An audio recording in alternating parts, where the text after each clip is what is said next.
بیعت عقبہ ثانیہ ہوئی، یہ بڑی اہم اور بنیادی بحث تھی۔ سن 12 نبوت کی بات ہے اور اس کے چند مہینوں کے بعد آپ صلی اللہ علیہ وسلم نے مدینہ جانے کا پلان بنایا۔ اس میٹنگ کی خبر کسی کو نہیں ہوئی،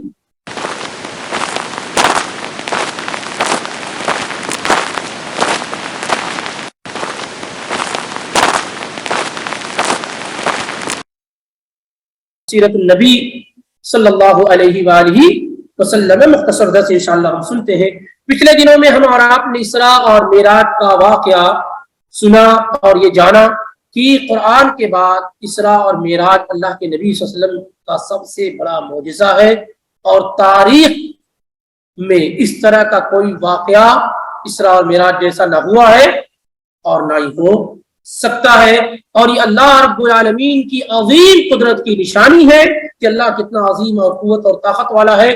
پھر اس سے اللہ کے رسول کہ اللہ کے رسول صلی اللہ علیہ وسلم کا مقام و مرتبہ متعین ہوتا ہے کہ آپ کا مقام و مرتبہ کس قدر بلند ہے، کیونکہ جس طریقے سے اللہ کے نبی صلی اللہ علیہ وسلم کو اعجاز، مقام اور مرتبہ اللہ رب العالمین نے دیا اور آپ کو آسمان کی بلندیوں تک بلایا، اس طرح کا معاملہ کسی اور نبی اور رسول کے ساتھ نہیں ہوا۔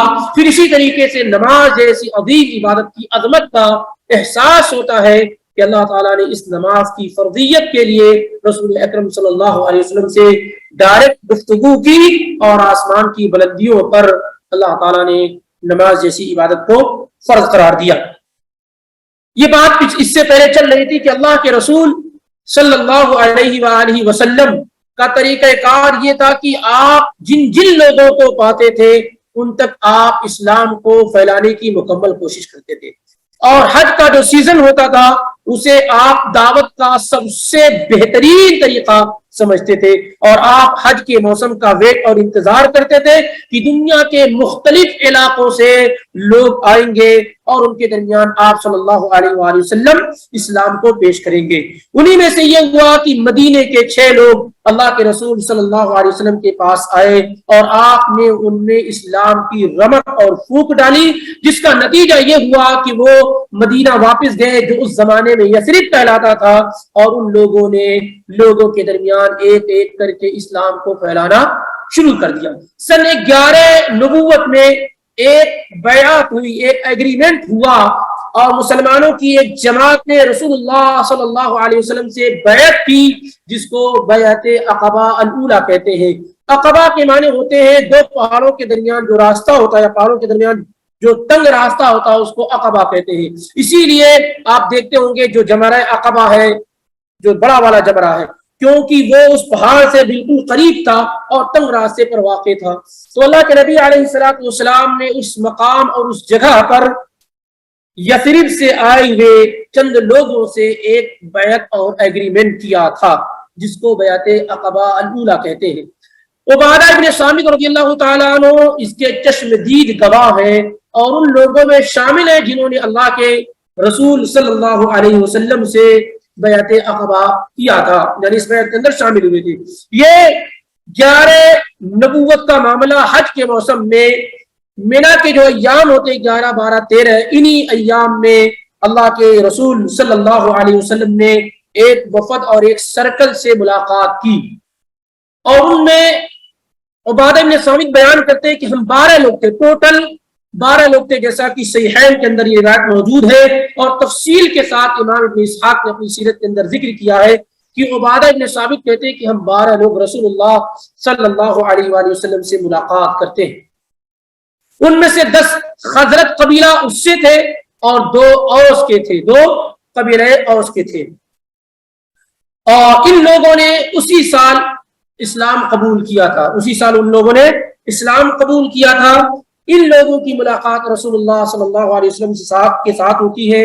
عبادہ ابن صامت کہتے ہیں کہ ہم نے رسول اللہ صلی اللہ علیہ وسلم کے ہاتھوں پر اس بات کی بیعت کی کہ اللہ نشرک باللہ شیئا، ہم اللہ کے ساتھ کسی کو بھی شریک نہیں ٹھہرائیں گے، ولا نسرق، ہم چوریاں نہیں کریں گے، ولا نزنی، ہم زنا نہیں کریں گے، اور نہ ہی اپنی اولادوں کو قتل کریں گے، اور ہم کسی پر بہتان نہیں لگائیں گے، اور یہ کہ ہم خیر اور بھلائی کے کاموں میں آپ کی نافرمانی نہیں کریں گے۔ اللہ کے نبی صلی اللہ علیہ وسلم نے کہا کہ اگر تم لوگوں نے وفا کی، اس بات کو نبھایا، فلکم الجنہ، تو تمہارے لیے کیا ہے؟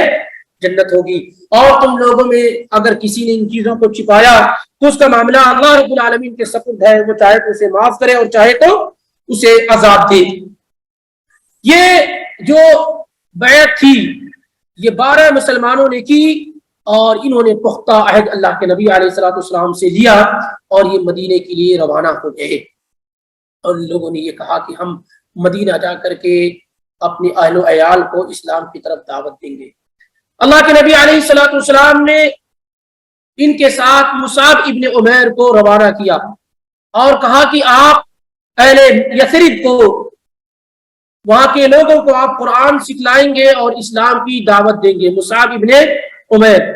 اور ان کے ساتھ اللہ کے نبی علیہ الصلوۃ والسلام نے اسعد بن زرارہ کو لگا دیا تھا کہ تم مصعب ابن عمیر کی ہیلپ کرنا اور مدد کرنا۔ مصعب ابن عمیر یہ پہلے امبیسڈر ہیں، اسلام کے پہلے سفیر ہیں جنہیں اللہ کے نبی علیہ الصلوۃ والسلام نے ایز اے مبلغ اور داعی بنا کر کے اہل یثرب کے لیے روانہ کیا۔ مصعب ابن عمیر وہی صحابی رسول ہے جن کی شان و شوکت جاہلیت کے زمانے میں مشہور تھی، جس راستے سے گزر جایا کرتے تھے کافی لمبے وقت تک وہاں ان کی خوشبو محسوس کی جاتی تھی اور شان و شوکت اور بہترین لباس پہننے والے، لیکن جب اسلام کی چھتر چھایا میں آئے اور اسلام کی آغوش میں آئے تو نرم و نازک جو کپڑے اور بدن پہ کیا ہے، بدن پہ نشانات پڑ گئے اور وہ خوبصورتی اور ساری کی ساری چیزیں انہوں نے اسلام کے لیے قربان کر دی، اور صرف مشن یہ تھا کہ رسول اللہ صلی اللہ علیہ وسلم کا ساتھ دیا جائے، اسلام کی بالادستی قائم کی جائے، لوگوں کو کفر کی دنیا سے نکال کر اسلام پہ لایا جائے، ضلالت اور گمراہی سے نکال کر کے اسلام کی آغوش میں لایا جائے، جہنم سے نکال کر کے جنت کی طرف لایا جائے۔ یہی ان کا مشن اور یہی ان کی تقویٰ ہو گئی، اور صورتحال یہ بنی کہ وہ شخص جس کے پاس کپڑوں کی کمی نہ ہوتی تھی، وہ شخص جس کے پاس قسم قسم کی عطر و خوشبو ہوا کرتی تھی، جب وہ احد کے میدان میں شہید کیا گیا تو اس کے پاس کپڑے اتنے نہیں تھے جو کفن کے کام آ سکے۔ چہرہ اگر ڈھاکا جاتا تو پیر کھل جاتے، اور پیر اگر ڈھاکا جاتا تو کیا ہے؟ چہرہ کھل جائے۔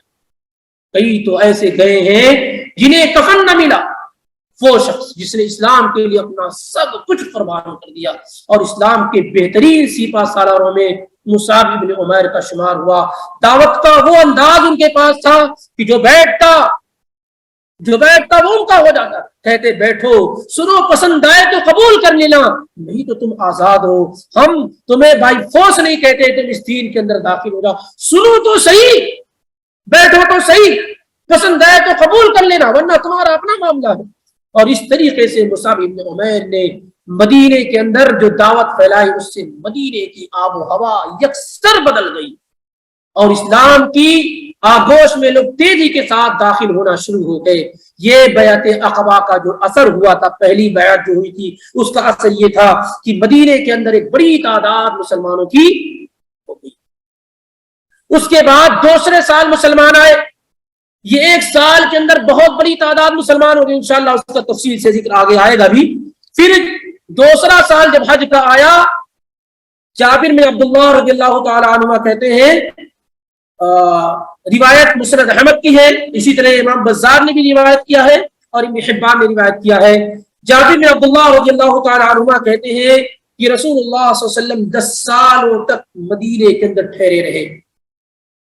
یتبع الناس فی منازلہم بعقاد ومجنہ، 10 سالوں میں آپ کیا کرتے رہے؟ لوگوں کا پیچھا کرتے تھے۔ 2 مارکیٹ، ہائپر مارکیٹ آپ کہہ سکتے ہیں، مکہ کی تھی جس کو عقاد اور مجنہ کہتے تھے، سارے لوگ وہاں اکٹھا اور جمع ہوتے تھے، بڑی مارکیٹ تھی۔ تو اللہ کے نبی صلی اللہ علیہ وسلم دونوں مارکیٹ میں جاتے تھے، لوگوں گھروں میں گھستے تھے، کوئی بھی آیا وہاں جاتے تھے۔ حج کا موسم آپ کے لیے گولڈن موسم ہوتا تھا، لوگوں کے پاس جا کر کے اسلام کو پھیلاتے تھے۔ ایک بھی آدمی ایسا نہیں ہوتا جو آپ کی دعوت و تبلیغ سے بچ پائے، نظر آپ رکھتے تھے کون آیا ہے۔ اسی لیے یمن سے اگر کوئی بندہ اپنے رشتے دار سے ملنے کے لیے آتا تو اہل قریش کہتے دیکھو یہاں پر ایک گمراہ نوجوان ہے، اس سے بچ کر رہنا، کہیں وہ تمہیں گمراہ نہ کر دے۔ اور اللہ کے نبی علیہ السلام ایک ایک بندے کے پاس جا کر کہتے یعنی من ینصرنی، کون مجھ کو پناہ دے گا، کون میری مدد کرے گا، حتی ابلغ رسالت ربی، یہاں تک کہ میں اللہ کے پیغام کو لوگوں تک پہنچا دوں۔ میرا وعدہ یہ ہے کہ فلاح الجنہ، اگر وہ میرا ساتھ دیتا ہے، میری نصرت کرتا ہے، میری مدد کرتا ہے، تو اس کے لیے جنت یقینی ہے۔ کون ہے من ینصرنی، من یؤوینی، کون مجھ کو پناہ دے گا، کون میری مدد کرے گا تاکہ میں اللہ کے پیغام کو لوگوں تک پہنچا دوں۔ کیونکہ اسباب پر ایمان اور یقین لانا یہ اللہ کے نبی علیہ السلام کی سنت ہے۔ وہ ایسا نہیں تھا کہ اسلام کو گھول کر کے لوگوں کو پلا دیا جائے۔ اسلام وہ دین تھا جس کے لیے لوگوں کی نصرت اور مدد کی ضرورت تھی، جس کے لیے لوگوں کی سپورٹ کی ضرورت تھی۔ اس لیے بار بار آپ یہ اعلان کرتے تھے، کون میری مدد کرے گا، ہم ایک دوسرے کے ساتھ مل کر کے اللہ کے پیغام کو لوگوں تک پہنچائیں گے۔ آپ کہا بھی کرتے تھے کہ جس قدر ابو بکر رضی اللہ تعالیٰ عنہ کے مان لے اور ان کی صحبت نے مجھ پر احسان کیا، کسی اور نے احسان نہیں کیا ہے، تو ان کے مان نے، ان کی صحبت نے اسلام کو پھیلانے میں بہت مدد کی۔ المہم یہ اللہ کے نبی علیہ السلام کا اعلان تھا، اور لوگ گزرتے تھے، کہتے تھے ارے یہ دیکھو یہ محمد اس سے بچ کر ہے۔ لوگوں کی یہی صورتحال تھی، کوئی بھی آتا جاتا گزرتا، لیکن اللہ کے نبی صلی اللہ علیہ وآلہ وسلم پر ان کی باتوں کا کوئی اثر نہیں ہوا۔ جابر بن عبداللہ رضی اللہ تعالیٰ عنہ کہتے ہیں حتی بعثنا اللہ الیہ من یثرب فآویناہ وصدقناہ، یہاں تک کہ مکہ کے لوگوں نے تو 10 12 11 13 سالوں تک رسول اللہ صلی اللہ علیہ وسلم کی کوئی نصرت اور بڑی مدد نہیں کی، چند لوگوں کو چھوڑ کر۔ لیکن جب اہل یثرب میں، اہل مدینہ میں اسلام آیا تو مدینے کے لوگ اللہ کے رسول کے لیے فکر مند ہو گئے، ایک بڑی تعداد مسلمان ہو گئی، اسلام کی آغوش میں آ گئی، اور کہتے ہیں کہ یہاں تک کہ اللہ تعالیٰ نے ہم تک اسلام کو پھیلا دیا تو ہم نے اللہ کے نبی صلی اللہ علیہ وسلم کو پناہ دی اور ان کی تصدیق کی، ان کو سچا رسول اور پیغمبر مانا۔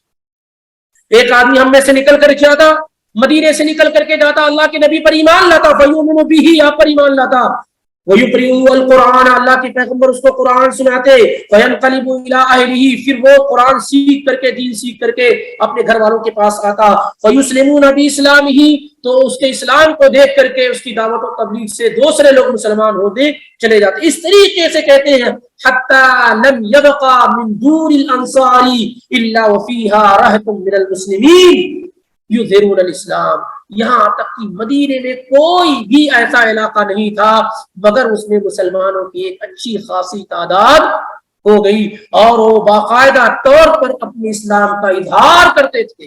مکہ میں کیا تھا، کوئی مسلمان بھی ہوتا تو بتاتا نہیں تھا، اسی لیے ہر جگہ کے لوگ ایک جیسے نہیں ہوتے۔ عقل مند انسان وہ ہوتا ہے کہ اگر ایک جگہ کے لوگ سپورٹ نہیں کرتے تو دوسری جگہ کے لوگوں سے مدد دیتا ہے، مایوس نہیں ہوتا۔ ہر جگہ کی زمینیں زرخیز نہیں ہوتی ہے۔ اللہ کے پیغمبر صلی اللہ علیہ وسلم کو جب مکہ کے لوگوں نے سپورٹ نہیں کیا تو اللہ کے پیغمبر طائف کے لوگوں کے پاس گئے، اور وہاں کے لوگوں کو نے جب سپورٹ نہیں کیا تو آپ نے تیسرا راستہ اختیار کیا، اور ہوا یہ کہ ایک گروہ، ایک طبقہ، ایک سرزمین ایسی مل گئی کہ جنہوں نے اللہ کے نبی صلی اللہ علیہ وسلم کے مقام و مرتبے کو پہچانا، آپ کی دعوت کو قبول کیا اور آپ پر ایمان لے آئے، اور آپ کو پناہ دی، اور آپ کو اپنے علاقے میں بلایا، اور آپ کی اپنی آپ کو اپنے سراخوں پر بیٹھایا۔ اگر اہل یثرب آپ صلی اللہ علیہ وسلم کی مدد نہ فرماتے، آپ پر ایمان نہ لاتے، تو کتنے زمانے تک یہ صورتحال پیدا ہو سکتی تھی۔ اس لیے مسلمان کبھی مایوس نہیں ہوتا ہے، وہ ایسے لوگوں اور ایسی جگہوں کو تلاش کرتا ہے جہاں کے لوگوں کے ذریعے سے اسلام کو، مسلمانوں کو کیا ہے، قوت اور طاقت ملتی ہے۔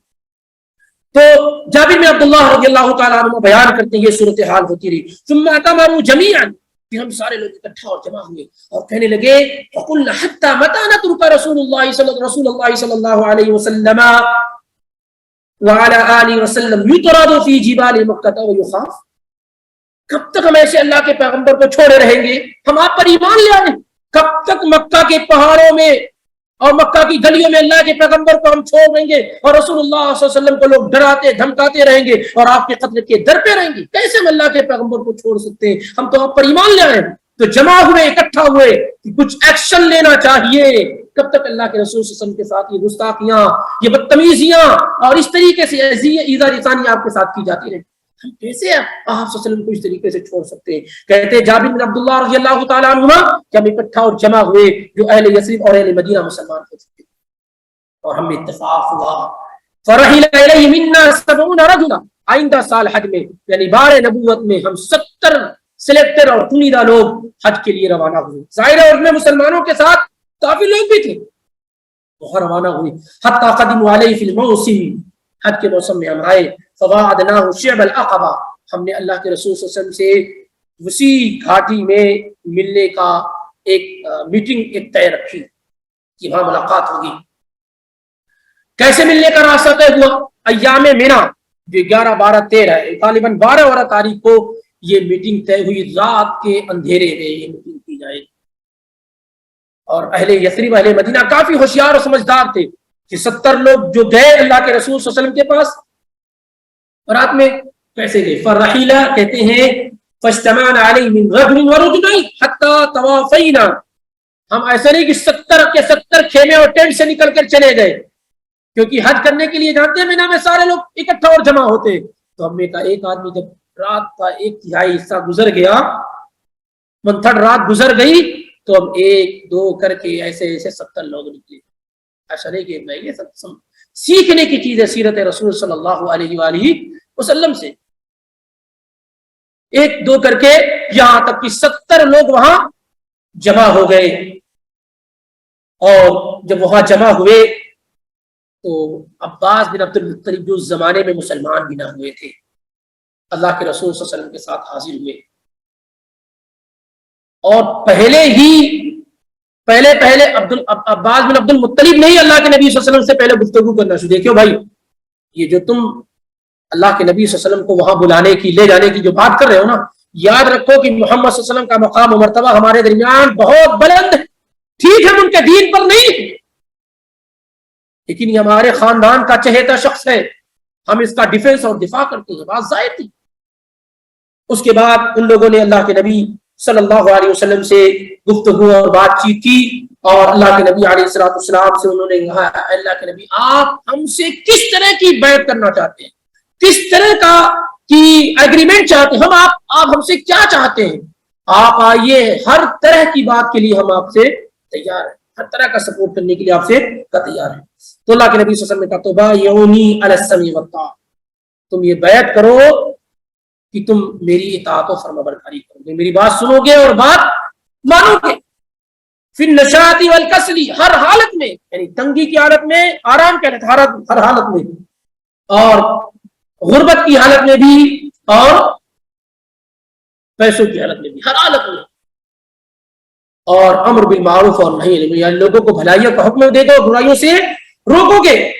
وَأَن تَقُولُوا فِي اللَّهِ لَا تَخَافُوا فِي اللَّهِ لَوْمَةَ لَائِمٍ، اور اللہ کے سلسلے میں کسی کی پرواہ اور کوئی ڈر اور خوف نہیں اختیار کرو گے. وَعَلَىٰ أَن تَنصُرُونِي، اور یہ کہ تم میری مدد کرو گے، میری مدد کرو گے. فَتَمْنَعُونِي إِذَا قَدِمْتُ عَلَيْكُمْ مِمَّا تَمْنَعُونَ مِنْهُ أَنفُسَكُمْ وَأَزْوَاجَكُمْ، جب میں مدینہ پہنچ جاؤں تو تم میری ویسے ہی حفاظت کرو گے جیسے اپنے بیوی بچوں کی اور اپنے آپ کی حفاظت. یہ بیعت ہو رہی ہے. ٹھیک ہے تمہارے بلانے پہ میں مدینہ آ جاؤں اور آنے کے بعد ایسا نہ ہو کہ تم مجھے بے یار و مددگار چھوڑ دو گے، تو تم میری ویسی حفاظت کرو گے جیسے تم اپنے آپ کی اپنے بیوی بچوں کی حفاظت کرتے ہو. اور یاد رکھو اگر یہ بات تم قبول کرتے ہو لکم الجنہ، تم لوگوں کے لیے کیا ہے اس کے بدلے میں، اس کے عوض میں جنت. قال فقمنا الیہ فبايعناه، جابر بن عبداللہ کہتے ہیں ہم کھڑے ہوئے اور ہم نے اسی بات پر رسول اللہ صلی اللہ علیہ وآلہ وسلم سے بیعت کی، اسی بات پر رسول اللہ صلی اللہ علیہ وسلم سے بیعت کی. اور پھر اس کے بعد یہیں سے اللہ کے نبی علیہ الصلوۃ والسلام نے سن 12 نبوت کی بات ہے، اور اس کے چند مہینوں کے بعد آپ صلی اللہ علیہ وسلم نے مدینہ جانے کا پلان بنایا.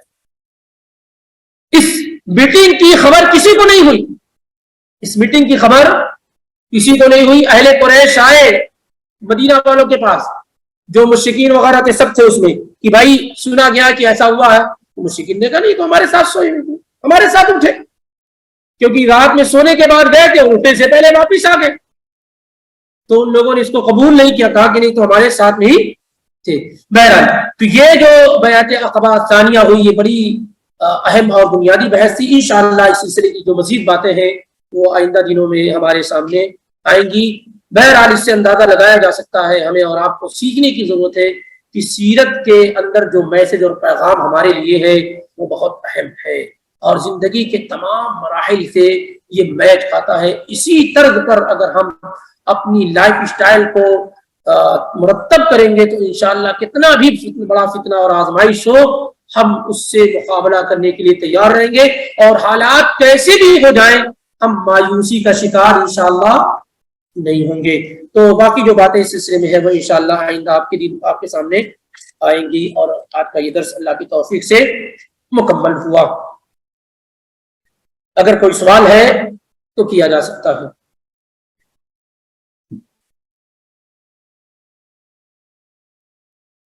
سوالات کے جوابات کئی لوگوں نے دیے ہیں. ان میں سے 3 نام وہ ہیں جنہوں نے پورے نمبرات حاصل کیے ہیں. 3 نام وہ ہیں جنہوں نے پورے نمبرات حاصل کیے ہیں اور ان سے گزارش کی جاتی ہے کہ وہ اپنے انعام کو حاصل کر لیں.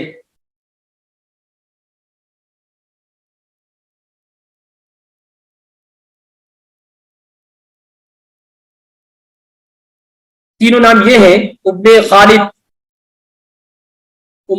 خالد. کیا ان کی جانب سے کوئی موجود ہے؟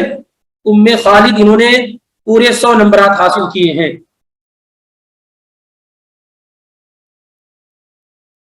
یہ کون ہے؟ اچھا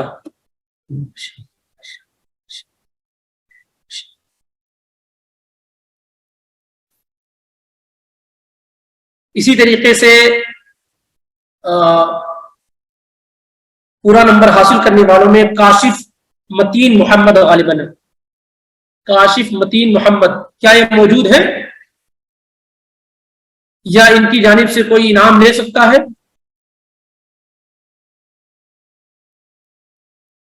اگر یہ نہیں ہے تو تیسرا نام جو ہے ہمارے پاس وہ ہے ام عبداللہ کا.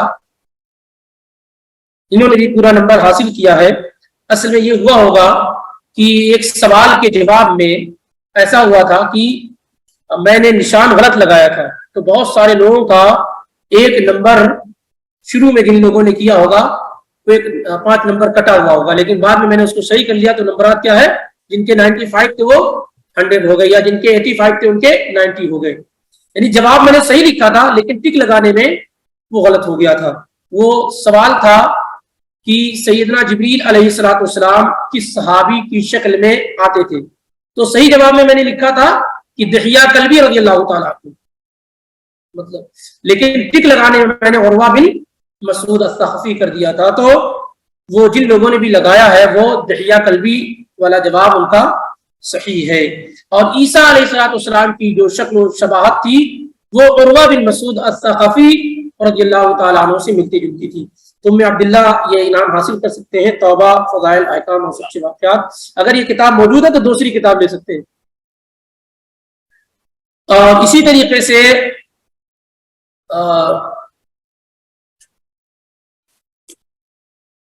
پورے نمبرات تو نہیں لیکن اس کے بعد محمد سلیمان شریف اگر کوئی ہے اور وہ موجود ہیں تو وہ انعام حاصل کر سکتے ہیں. میرے خیال سے آپ کو صدقہ کر دینا چاہیے. شریف بھائی یہ صدقہ کر دینا چاہیے. جزاک اللہ خیر. اور لوگ بھی ہیں لیکن اتفاق ایسا ہے کہ یا اگر وہ موجود ہیں تو کچھ لے سکتے ہیں. کچھ کتابیں ہیں ان میں جو نام ہے محمد صلاح الدین اور محمد معظم اگر یہ موجود ہے تو انعامات لے سکتے ہیں. آپ کے بچوں کے کام آ جائیں گے. ایسے اور بھی کئی لوگ ہیں لیکن ان کے نمبرات 80 تک پہنچے ہوئے ہیں 80 تک. المهم کہ یہ مجموعی طور پر ٹھیک ٹھاک رہا معاملہ. کچھ لوگ ایسے ہیں جو نام نہیں لکھتے ہیں ان سے گزارش ہے کہ نام لکھا کریں اور کچھ لوگ ایسا نام لکھتے ہیں کہ ڈھونڈتے رہ جائیں. جیسے کسی نے لکھا کنگ اب ظاہر سی بات ہے کنگ تو ان کا نام نہیں ہوگا، لیکن لکھا انہوں نے کنگ، اور ایک مرتبہ لکھتے ہیں پھر دوبارہ بھی حل کرنے کی کوشش کرتے ہیں، تو بچے اس سے۔ اور اس کا مقصد یہی ہوتا ہے کہ جب آپ اس کو حل کریں تو پوری توجہ کے ساتھ حل کریں، نمبر 1، اور کہیں آپ کو سمجھ میں نہ آئے تو آپ اگر وہ موجود ہے گروپ پر اور ویڈیو لنک موجود رہتی ہے، آپ اس کو سن کر کے جواب کیا ہے یا کہیں سے بھی حل کر سکتے ہیں۔ بہرحال تمام بھائیوں کا شکریہ جن لوگوں نے اس میں حصہ لیا، اور تمام بھائیوں کا بھی شکریہ، اللہ ان کو بہترین بدلہ دے جو آج کے درس میں شامل ہوئے یا جو درس میں شامل ہوتے رہتے ہیں۔ اللہ تعالیٰ ان تمام لوگوں کو اس کا بہترین بدلہ عطا فرمائے۔ بارک اللہ فیکم، سبحانک اللہم و بحمدک، اشہد ان لا الہ الا انت، استغفرک و اتوب الیک۔ السلام علیکم ورحمۃ اللہ۔